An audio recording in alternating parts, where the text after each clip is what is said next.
네. 오늘 저희는 당신이 공유해 주신 책, 최대 관심사, 전도의 핵심 주장들을 한번 깊이 파헤쳐 보려고 합니다. 이 책은 왜 전도가 예수님의 가장 큰 관심사였는지, 그리고 이게 오늘날 당신 같은 신앙인들에게 어떤 의미가 있는지, 그걸 좀 깊이 탐구하고 있어요. 특히 그 시작부터 나오는 이야기가 있잖아요. 히피였던 영국 청년 S. 네네. 그 스리랑카 길거리에서 복음 들었다는 분. 맞아요. 복음 듣고 목사가 되기까지 와 진짜 놀라운 변화인데 이 책을 통해서 전도의 본질 또 그 중요성에 대한 통찰을 얻는 게 오늘 저희 목표입니다. 자, 그럼 한번 들어가 볼까요? 이 책이 보여주는 그 S의 이야기는 정말 대단해요. 1982년에 스리랑카 길거리에서 복음을 딱 듣고 완전히 다른 삶을 살게 된 히피 청년. 네, 방황하던 사람이 영국 돌아가서 선교 단체에 훈련받고 스위스 목회자까지. 그러니까요. 복음이라는 게 한 사람의 삶을 얼마나 뭐랄까 근본적으로 바꿀 수 있는지 이걸 정말 생생하게 보여주는 거죠. 그냥 겉모습만 바뀐 게 아니라. 그렇죠. 삶의 의미, 목적 자체가 완전히 새로 설정되는 그런 내적인 변형. 이 책은 그걸 강조해요. 그리고 여기서 흥미로운 건 이 책이 S의 이런 극적인 변화를 그냥 개인의 결단, 뭐 이런 걸로만 보지 않는다는 거예요. 아, 성령의 역사, 하나님의 은혜다. 네, 바로 그거죠. 그러면서 이제 이런 변화가 꼭 필요한 사람들이 여전히 우리 주변에 많다. 이 점을 딱 환기시켜 주거든요. 책에서 인용하는 그 말씀 있잖아요. 사람이 온 천하를 얻고도 제 목숨을 잃으면 무엇이 유익하리요. 네, 마태복음 말씀이죠. 그리고 누가복음에 나오는 내가 무엇을 하여야 영생을 얻으리이까? 이런 질문들의 무게를 다시 생각하게 만들죠. 그러네요. 그래서 이 책은 그리스도인이 전도를 해야 하는 이유, 이걸 또 명확하게 네 가지로 정리해 주더라고요. 첫째는 역시 예수님의 지상명령 때문이고, 네, 마태복음 28장, 그 유명한 영령이죠. 그렇죠. 둘째는 우리가 받은 복음에 대한 확신. 셋째는 믿지 않는 사람들에 대한 어떤 안타까움, 염려. 그리고 넷째는 자신을 변화시킨 복음에 대한 감사와 사랑에서 나오는 그 뭐랄까 주님의 강권하심 때문이라고 고린도후서 말씀도 인용하고요. 맞습니다. 그 네 가지 이유 중에 이 책이 특히 강조하는 건 마지막, 그러니까 감사와 사랑에 기반한 동기예요. 아, 의무감보다는? 네, 의무감을 넘어서서 마음에서 진짜 우러나오는 동력이어야 한다는 거죠. 더 나아가서 이 책은 예수님의 공생의 전체를 꿰뚫는 하나의 흐름으로 전도를 딱 제시합니다. 공생의 전체요? 네, 제자들을 처음 부르실 때부터 사람을 낚는 어부가 되게 하겠다 약속하셨잖아요. 네, 마태복음 4장.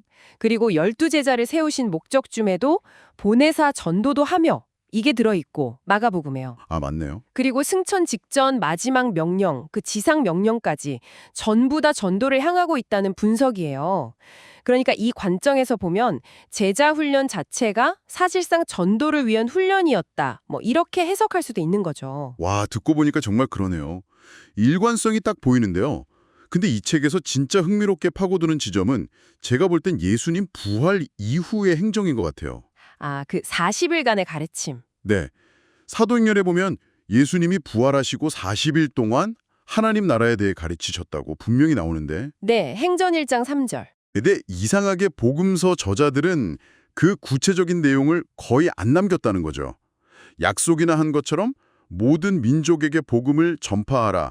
이 지상 명령만 계속 반복해서 기록했다는 거예요. 맞아요. 마태, 마가, 누가, 요한, 사도행전까지 다 각기 다른 맥락에서 이 명령을 강조하고 있죠. 이 책은 바로 그 점을 파고드는 거죠. 그렇죠. 이게 그냥 우연이 아니다. 이건 성령의 의도적인 편집이다. 이렇게 주장해요. 의도적인 편집이요? 네. 하나님께서 전도와 선교를 얼마나 최우선으로 여기시는지 다른 중요한 가르침도 많았겠지만 혼란 없이 명확하게 전달하려고 일부러 이 지상 명령만 부각시켰다는 해석인 거죠. 와, 상당히 대담한 해석인데요? 그렇죠. 심지어 책은 한 걸음 더 나아가서 마태복음 24장 14절 말씀, 이 천국 복음이 모든 민족에게 증언되기 위하여 온 세상에 전파되리니 그제야 끝이 오리라. 이 말씀을 근거로 들어요. 아, 종말에 관한 말씀. 네.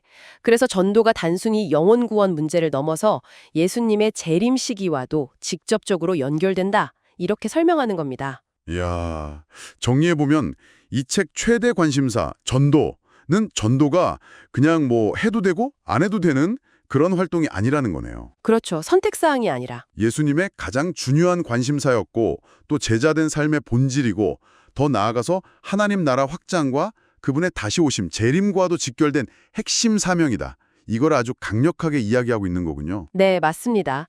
S라는 개인의 이야기에서 시작해서 성경 전체를 아우르는 해석까지 정말 일관되게 전도의 절대적인 중요성을 강조하는 책이죠. 정말 깊이 있는 분석이었습니다. 그래서 이 책의 관점에서 당신에게 마지막으로 한번 던져볼 질문은 이겁니다.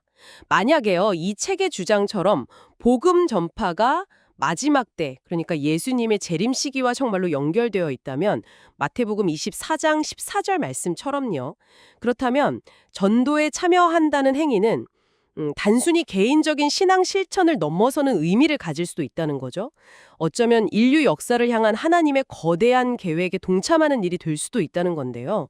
이 책의 논지에 비추어 볼 때 당신의 삶 속에서 복음 전파는 이제 어떤 무게와 의미로 다가오게 될까요? 한번 생각해 보시면 좋겠습니다.